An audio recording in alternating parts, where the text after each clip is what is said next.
Suasana tenang di kota Shanghai pada 20 Maret 2020 mendadak berubah riuh ketika suara sirine mobil pemadam kebakaran memecah keheningan.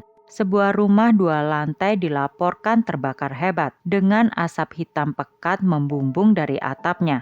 Di tengah kepanikan itu, seorang pria paruh baya tampak ditarik mundur oleh petugas pemadam kebakaran. Wajahnya penuh cemas. Ia berusaha keras menerobos masuk ke dalam rumah untuk menyelamatkan putrinya yang bernama Min.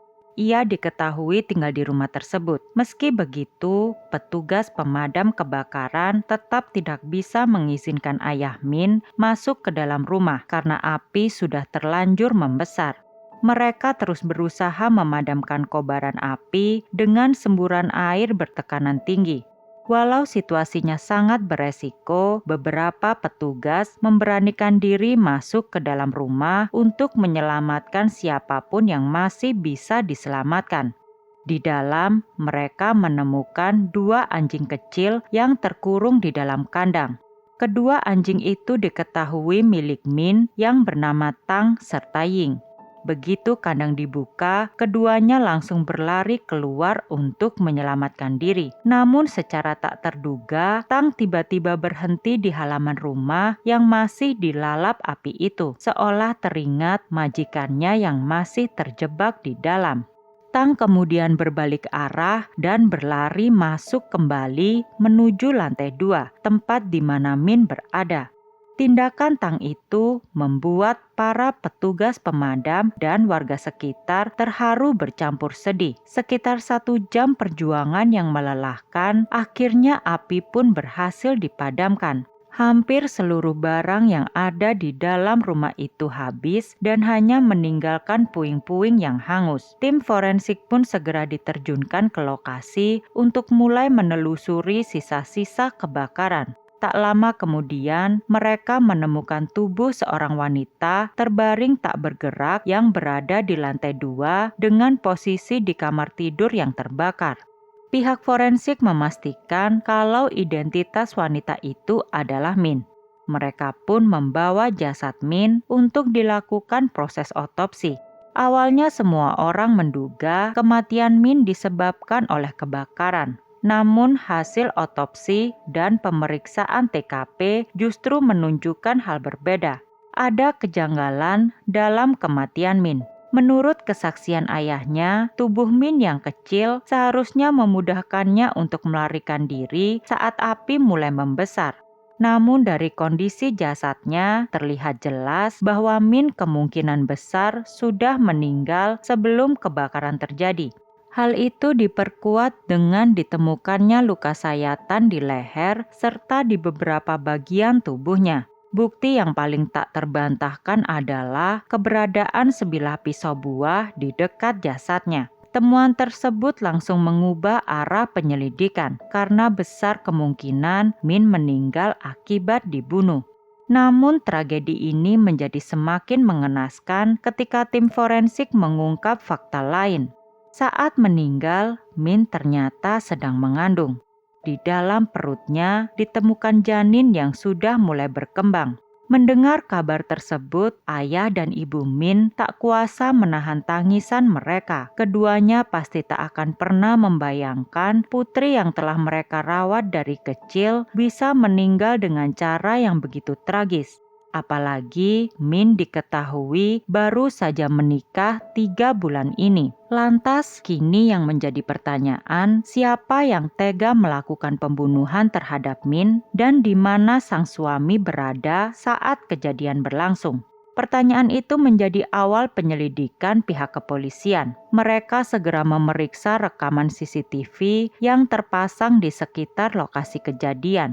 Dari hasil penelusuran, hanya ada beberapa orang yang terlihat keluar masuk rumah pada pagi itu. Di antara mereka, satu sosok mencolok perhatian adalah Muji, suami Min sendiri. Sosoknya pun langsung menjadi fokus utama penyelidikan. Polisi kemudian melakukan pencarian besar-besaran untuk menemukan keberadaannya. Rupanya, Muji menyadari bahwa penangkapannya hanyalah soal waktu. Tak lama kemudian, ia memutuskan untuk menyerahkan diri ke kantor polisi. Ia mengaku kalau memang dirinya lah yang telah membunuh Min.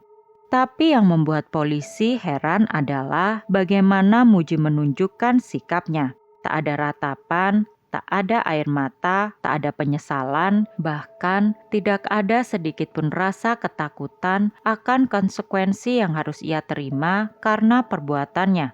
Muji menunjukkan sikap dingin dan tanpa emosi. Ia mengaku bahwa hidupnya telah mencapai titik akhir dan berharap segera dihukum mati.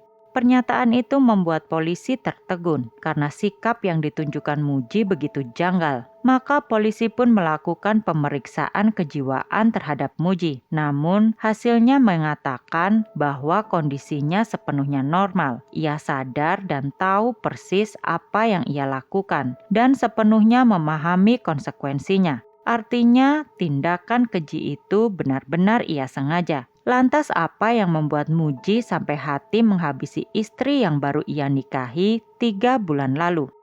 Min sendiri adalah sosok wanita yang punya sifat sederhana dan hati yang lembut. Ia dikenal sebagai seorang wanita muda yang tenang, tertutup, namun masih memiliki etos kerja luar biasa. Sejak kecil ia dikenal sebagai anak yang patuh, rajin belajar, dan akhirnya berhasil masuk ke Universitas Shanghai. Setelah lulus, Min lalu menjadi seorang guru di salah satu sekolah dasar utama di distrik Puong.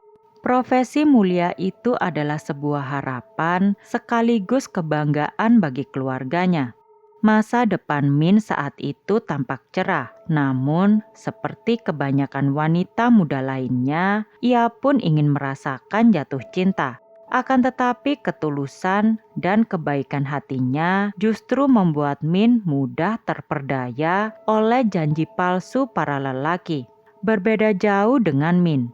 Muji sendiri tumbuh dalam kemewahan sebagai putra tunggal seorang pengusaha sukses di Shanghai. Sedari kecil, ia selalu dimanja secara berlebihan oleh kedua orang tuanya dan tumbuh dengan perasaan istimewa yang membutakan.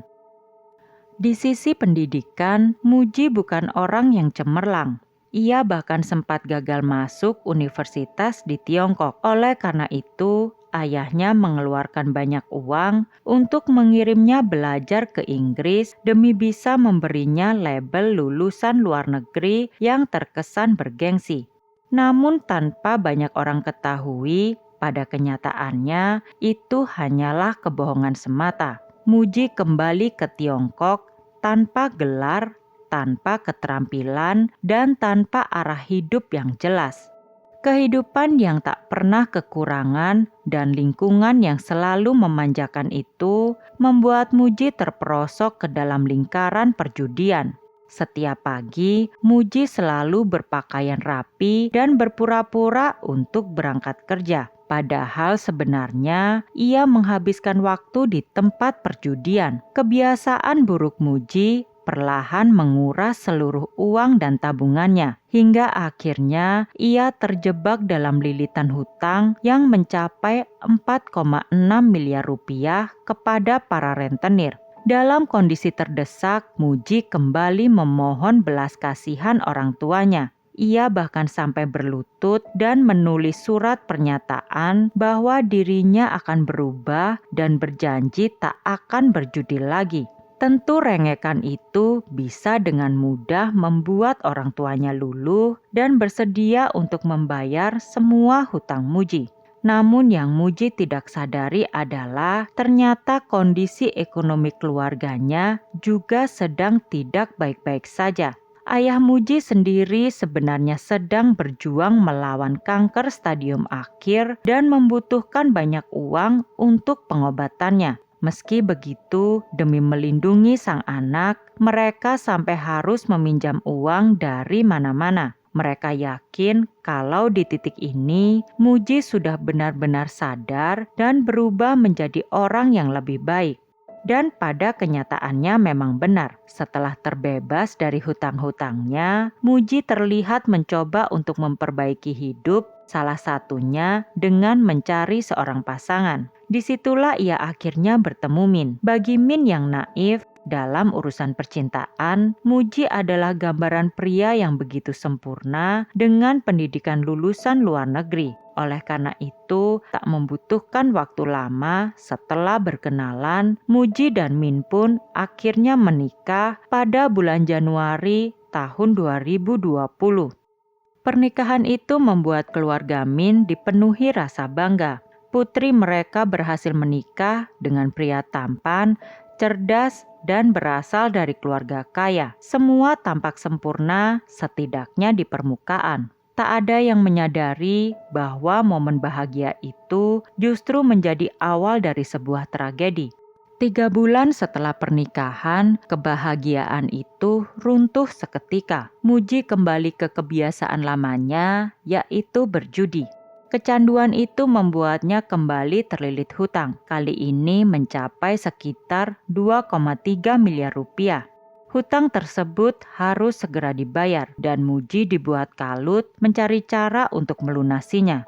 Ia tahu meminta bantuan kepada orang tuanya bukanlah pilihan. Muji pernah berjanji tak akan menambah beban mereka lagi. Maka satu-satunya jalan yang terpikir adalah istrinya sendiri. Pada pagi itu, di tanggal 20 Maret 2020, Muji memacu mobilnya menuju rumah mertuanya. Kebetulan saat itu, Min memang sedang menginap di sana. Ia juga tahu pagi itu orang tua Min sedang keluar meninggalkan putri mereka seorang diri di rumah. Sesampainya di sana, Muji langsung mengungkapkan kebenaran yang selama ini ia sembunyikan. Mendengar bahwa suaminya kembali berjudi dan kini terlilit hutang dalam jumlah besar, Min begitu terpukul. Apalagi ketika Muji memintanya memberikan uang sekitar 583 juta rupiah untuk membayar sebagian utang tersebut, membuat Min begitu syok. Tanpa ragu, Min pun menolak permintaan sang suami. Baginya, memberikan uang hanya akan memperpanjang lingkaran kebiasaan buruk itu. Kalau aku menuruti permintaanmu, kamu tak akan pernah belajar berhenti, ujarnya dengan tegas. Namun penolakan itu justru menyulut amarah Muji. Ia merasa dihina seolah-olah istrinya menganggap dirinya suami yang lemah dan tidak berharga. Maka dari itu pertengkaran pun tak terhindarkan lagi. Muji menuduh Min egois dan tidak memahami keadaannya. Sementara Min dengan tenang mencoba menjelaskan bahwa uang tabungan itu ia sisihkan untuk biaya pengobatan ayah Muji yang sedang sakit keras. Mengetahui bahwa istrinya berniat menyimpan uang itu untuk membantu ayahnya sendiri, tak membuat amarah Muji mereda. Justru sebaliknya, ia semakin tersulut. Kegagalan mendapatkan apa yang ia inginkan membuatnya berpikiran gelap. Dalam kondisi dikuasai emosi, Muji melangkah ke dapur dan mengambil sebilah pisau buah. Dengan penuh kemarahan, ia langsung mendekati Min. Tanpa berpikir panjang, pisau itu langsung ia hunuskan ke arah leher istrinya berkali-kali. Tusukan itu begitu cepat dan mematikan. Dalam hitungan detik, tubuh Min pun tumbang bersimbah darah. Suasana yang sebelumnya riuh oleh pertengkaran mendadak berubah sunyi mencekam. Melihat istrinya terkapar tak bernyawa, Muji tersadar akan apa yang baru saja ia lakukan. Tapi bukannya panik atau menyesal. Pikirannya justru berputar mencari cara untuk menutupi kejahatan itu. Ia kemudian mengambil cara yang tak masuk akal. Muji mengambil korek api, lalu membakar buku, tirai, dan beberapa barang di dalam rumah tersebut. Ia ingin membuat seolah-olah Min tewas akibat kebakaran. Api dengan cepat menjalar, melalap seluruh ruangan. Begitu kobaran semakin besar dan asap mulai terlihat dari luar, Muji melarikan diri meninggalkan rumah yang kini berubah menjadi lautan api, meninggalkan jasad Min yang terbakar di dalamnya. Ketika petugas kebakaran akhirnya tiba dan berhasil memadamkan api, mereka menemukan pemandangan yang memilukan. Di antara puing-puing hangus tubuh Min tergeletak tak bernyawa, tak jauh darinya anjing kecil peliharaan Min yang bernama Tang juga ditemukan hangus di tempat yang sama.